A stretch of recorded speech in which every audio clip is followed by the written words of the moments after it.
देखिए, हमें बचपन से ही बताया गया है और पढ़ाया गया है कि सोसाइटी में जीने के लिए एक सेट ऑफ रूल्स की ज़रूरत होती है और सेट ऑफ रूल के साथ ही हम एक आइडियल नागरिक के तरह किसी भी सोसाइटी में रह सकते हैं, ताकि वहाँ की एक वैल्यूज़ जो हमारे अंदर इनकलकेट करेगी या फिर हमारी जो वैल्यूज़ है किसी और के अंदर इनकलकेट करेगी, वो एक सेट ऑफ रूल के अकॉर्डिंग ही बन पाएगी।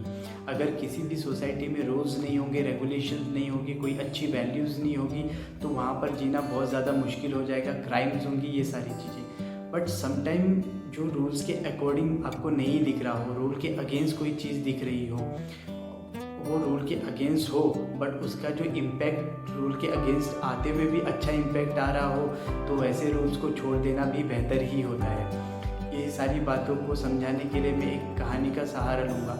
ये कहानी बहुत पुराने वक्त की है, जब महात्मा बुद्ध से मिलने के लिए उनके कोई शिष्य बहुत दूर से आ रहे होते हैं।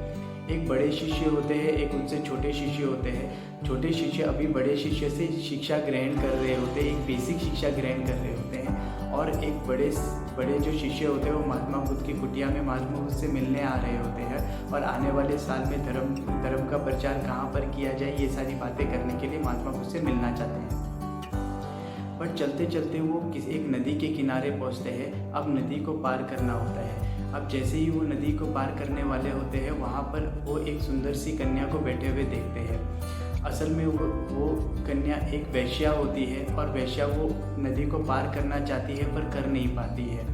वहाँ पर एक बड़े महात्मा और एक छोटे महात्मा आपस में एक दूसरे को देख रहे होते हैं और सोच रहे होते हैं कि इसकी मदद करें तो कैसे करें। छोटे महात्मा उसको मदद करने से मना कर देते हैं, बिकॉज किसी महात्माओं के एक रूल होता है, एक ज्ञान होता है जिसकी प्राप्ति के बाद वो मानते हैं कि वो कभी भी किसी भी अपोजिट सेक्स को छू नहीं सकते, राइट, वो उन्हें टच नहीं कर सकते। इस रूल के अकॉर्डिंग कोई भी महात्मा उसको उठा नहीं सकते, मतलब छू नहीं सकते। ये सारे रूल्स के होते हुए छोटे महात्मा उनकी मदद करने से मना कर देते हैं। बट जब वो बड़े महात्मा से मदद मांगती है तो बड़े महात्मा थोड़ा सा भी संकोच नहीं करते हैं, उस वेश्या को अपनी पीठ में उठा लेते हैं और नदी पार करवा के उसे छोड़ देते हैं। अब छोटे शिष्य ये देख के बहुत परेशान हो जाते हैं कि जो बड़े महात्मा हैं उन्होंने तो अपना जो रूल था, जो सेट ऑफ रूल्स था, मॉन्क का जो सेट ऑफ रूल्स होता है, उसको क्यों नहीं फॉलो किया। ये सोच के वो बहुत परेशान रहने के लिए पीछे पीछे चले जा रहे थे। बट एक टाइम पे आके अब उनसे रहा नहीं गया। वो महात्मा को बोलते हैं, महात्मा मुझे माफ़ करना, मैं आपसे कुछ क्वेश्चंस करना चाहता हूँ। मुझे ये चीज़ अंदर ही अंदर खाई जा रही है कि आपने मौका रूल्स के अगेंस्ट जाके आपने किसी कन्या को, वो भी वैश्या, उसको आपने छुआ और पीठ में उठा के आपने नदी पार करवाया। क्या आपको नहीं लगता है कि हमने यहाँ पर एक सेट ऑफ रूल तोड़ा है।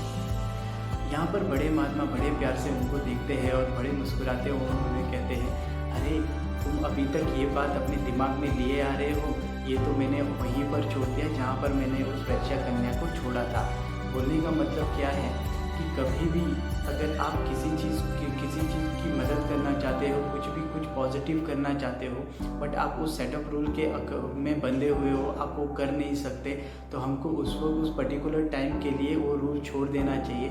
इसका मतलब नहीं है कि रूल को हमेशा के लिए नहीं मानना चाहिए। आप उस पर्टिकुलर टाइम के लिए रूल को छोड़ दो, उसके बाद वापस से रूल को अपनाओ। जहाँ तक कोई भी चीज़ आपको सही रास्ते पे ले जाए, आपको वहीं पर चलना है। अगर आपके रूल्स आपको सही रास्ते में ले जाते अब वो आपको सही रास्ते से डाइवर्ट कर रहे हैं, वहाँ पर ऐसे रूल्स को छोड़ देना ही बेहतर होता है। अब ऐसा ही हमारे साथ बहुत बार होता है। कई बार कुछ एक्सीडेंट हो जाते हैं, बहुत सारे लोग ज़ख्मी हालत में हॉस्पिटल पहुँचते हैं और हॉस्पिटल में कई बार डॉक्टर्स ऑपरेशन करने के लिए मना कर देते हैं, बिकॉज वहाँ पर सेट ऑफ रूल्स होता है कि एक्सीडेंटल केस में पहले पुलिस केस होना चाहिए, तब तक मरीज की जान चली जाती है। ऐसे ही मैं आपको ये चीज़ बताना चाहता हूँ कि ऐसे मुसीबत के टाइम पे हमें रूल्स ऑफ रेगुलेशन के अगेंस्ट भी जाना चाहिए, जो कि एक पॉजिटिव चीज़ होती है। किसी की जान बचाना ज़्यादा इम्पोर्टेंट है रादर देन किसी भी पेपर में कोई रिपोर्ट लिखना। आई एम श्योर कि आपको ये कहानी पसंद आई होगी। Thank you.